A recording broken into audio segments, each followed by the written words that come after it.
구전 설화 속 사건 사고를 취재하는 AI 설화 연구소. AI 설화 연구소에서 취재를 시작한 건 한 통의 제보 때문이었습니다. AI 설화 연구소에 제보할 게 있는데요. 충청남도 예산군 수암산 정상 부근 바위에 얽힌 이상한 사건이 있다는 겁니다. 어머니가 자식들까지 배신하고 아버지를 죽인 남자의 첩이 됐대요.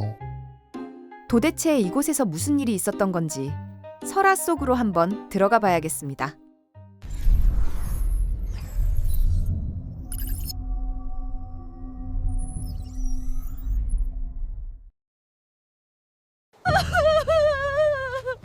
대낮부터 미친 듯이 울부짖던 한 여자. 펑하는 소리와 함께 몸이 뒤틀리더니 구렁이로 변했다고 했습니다. 도대체 무슨 일일까요? 그 구렁이 오형제를 키우던 여자였어요. 그 여자의 아들들은 죽어서 바위가 됐다지? 엄마는 구렁이가 되어 맞아 죽고 자식들은 죽어서 바위가 되었다는 믿지 못할 이야기.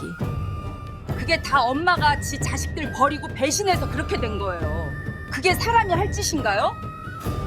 자식을 버린 엄마에게 하늘이 벌을 내린 거라 말하는 사람들. 그런데 사건을 취재하던 우리는 상상도 못한 또 다른 진실과 마주했습니다. 이 이야기는 바위가 된 오형제와 그들의 어머니에 관한 믿지 못할 이야기입니다. 이 사건의 중심에 있는 오형제와 어머니. 그렇다면 남편이자 아버지는 어떻게 된 걸까요? 지금으로부터 오래전 오형제의 집안에 닥친 비극은 뜻밖의 모함에서 시작됐습니다.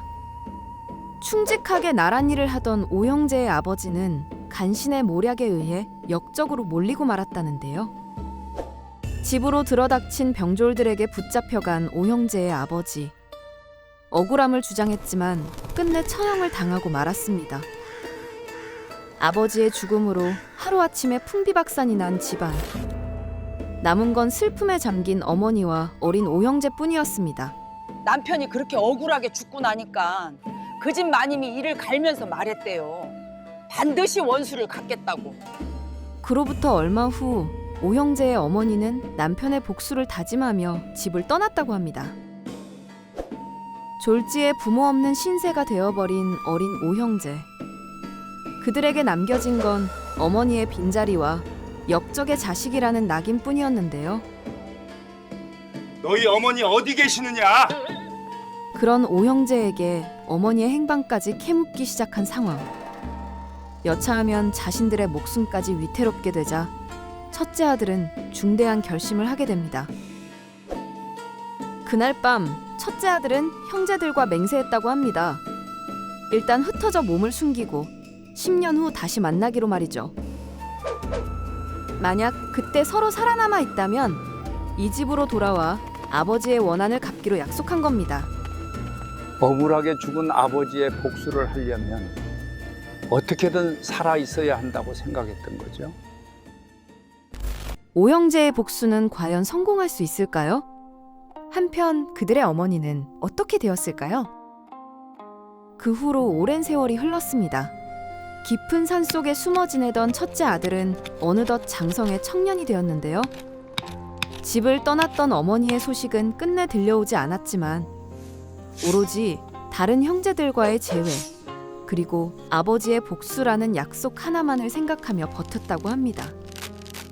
홀로 지내는 삶에 지쳐갈 무렵 첫째 아들은 문득 고향 마을, 가족들과 함께 지내던 옛집이 그리워졌다고 했습니다. 수년 만에 산에서 내려와 집으로 향한 첫째 아들. 텅 빈 집일 거라 생각했는데 예상치 못한 광경을 목격하게 됐다고 합니다. 아무도 없을 줄 알았던 집에 어머니가 돌아와 있었던 겁니다. 그리고 행복한 웃음을 머금은 어머니 곁에는 웬 낯선 남자가 함께 있었습니다. 황당한 상황을 보고 깜짝 놀란 첫째 아들. 그는 수소문 끝에 믿기 힘든 사실을 알게 됩니다.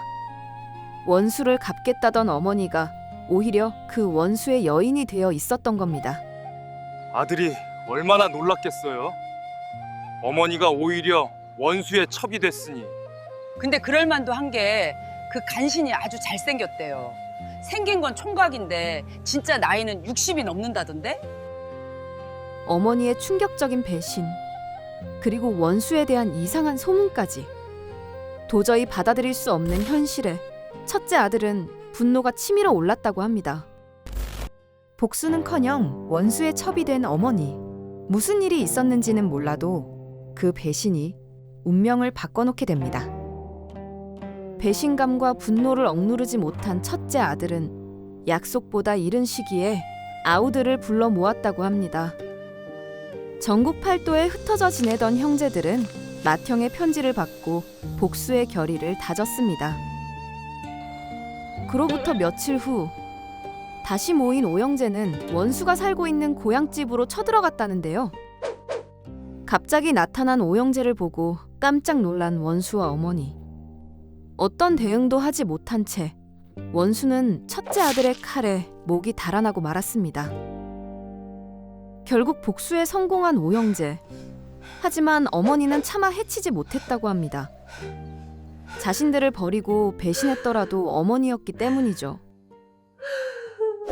어머니를 살려두고 다시 산속으로 도망친 오영재. 그들에게 남은 건 허탈함과 씻을 수 없는 상처뿐이었습니다. 아버지의 원한은 풀었지만 졸지의 오영재는 사람을 죽인 살인범이 되었는데요. 그런 그들을 붙잡기 위해 관군들이 몰려왔습니다. 관군들의 추격으로 산꼭대기에 포위된 오형제. 더 이상 물러설 곳이 없어진 그들의 표정은 마지막임을 예감한 것 같았다고 했습니다. 그런데 그 순간 오형제가 있는 산 주변에 기묘한 분위기가 감돌더니 이상한 일이 벌어졌다고 합니다. 그날 하늘이 갑자기 새까매졌었어요. 천둥 번개가 치는 게 마치 세상이 무너지는 것 같았다고. 천둥번개가 번쩍하더니 오형제가 서 있던 자리에 5개의 바위가 솟아올라 있었다는 겁니다.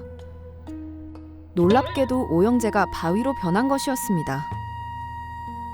그 일이 있고 나서 사람들은 그 바위를 오형제 바위라고 부르고 있어요. 한편 어머니의 최후 또한 기이했습니다. 집 밖으로 뛰쳐나와 미친 듯 울부짖던 그녀는 오형제가 바위가 되던 그 순간 구렁이로 변해버렸다고 합니다. 어미가 배신하는 바람에 이 난리가 났으니 하늘이 노한 거예요. 천벌을 받아서 구렁이가 된 거지. 남편과 자식을 배신한 대가였을까요? 구렁이로 변해 떠돌던 어머니는 결국 마을 사람들의 손에 의해 죽임을 당하고 말았습니다. 그런데 이야기는 여기서 끝이 아니었습니다. 뭔가 수상한 부분이 있었던 겁니다. 마을 사람들의 기억 속 오형제의 어머니에게는 뭔가 특이한 점이 있었다고 합니다. 다들 그 여자가 이상했다는 얘기를 오래전부터 했어요. 세월이 흘러도 늙지를 않으니까.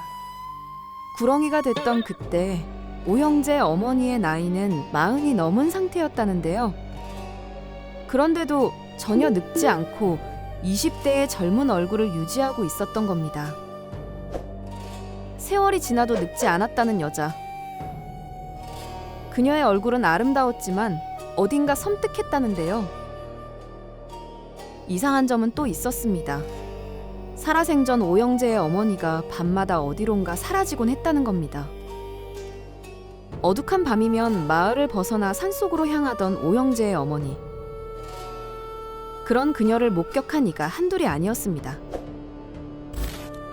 산길을 홀로 걸어간 그녀가 무덤 근처에서 서성이는 걸 본 사람도 있었습니다. 그 모습에 소름이 끼쳐 차마 가까이 다가가지 못했다고 합니다. 그날만 생각하면 소름이 돋는다니까요. 밤마다 대체 뭘 하러 나다니는 건지. 오형제의 어머니에 대해 취재하던 중 우리는 한 무속인에게 뜻밖의 이야기를 들을 수 있었습니다. 옛날부터 구렁이들이 사람을 잡아먹고 젊음을 유지했다는 얘기가 나옵니다. 인간을 잡아먹는 구렁이들이 사람 행세를 한다는 고문서의 기록. 게다가 친혈육을 잡아먹으면 불사의 존재가 된다는 믿지 못할 내용도 발견됐습니다. 오형제가 바위로 변한 그 순간 괴로워하며 울부짖다 구렁이가 된 어머니. 사람들은 천벌을 받은 거라 생각했지만 혹시 애초부터 그 여자가 구렁이였던 건 아니었을까요? 나이를 먹어도 늙지 않던 그녀에게는 아마도 그런 비밀이 숨겨져 있었을지도 모릅니다. 의심 가는 건 그뿐만이 아닙니다. 아버지를 죽음으로 몰아넣은 간신도 60이 넘은 나이에 젊음을 유지하고 있었는데요. 혹시 그 둘은 같은 종족이 아니었을까요? 그들의 마지막 목표는 친혈육인 오형제를 잡아먹고 불사의 존재가 되는 것이었을 수도 있습니다. 어쩌면 오형제가 바위가 된 것은 그런 구렁이의 흉계를 막고 벌하려는 하늘의 뜻이었는지도 모르겠습니다. 바위가 된 오형제에 얽힌 흥미로운 설화 어떻게 보셨나요? 이처럼 구전설화 속에 등장하는 바위들의 경우 어떤 의미를 담고 있는지 알아봤습니다. 오형제 바위도 그렇고 어떤 선녀 바위나 각시 바위도 그렇고 이런 바위가 됐던 설화들은 공통적으로 무언가 뜻을 이루지 못한 안타까움이 조금씩은 담겨 있습니다. 그 안타까움의 정서는 사람들이 되게 공감하고 몰입할 수도 있고 또 그 이야기를 들으면서 어떤 교훈도 얻을 수 있거든요. 몰입, 공감, 아쉬움에 대한 향유, 이러한 측면들이 그 바위를 보면서 사람들이 계속 떠올리게 되는 거죠. 그리고 그걸 자기화시키기도 하고요. 그렇다면 바위나 산, 나무 같은 자연물을 소재로 한 구전설화는 어떤 목적으로 만들어진 걸까요? 전문가들의 의견을 들어봤습니다.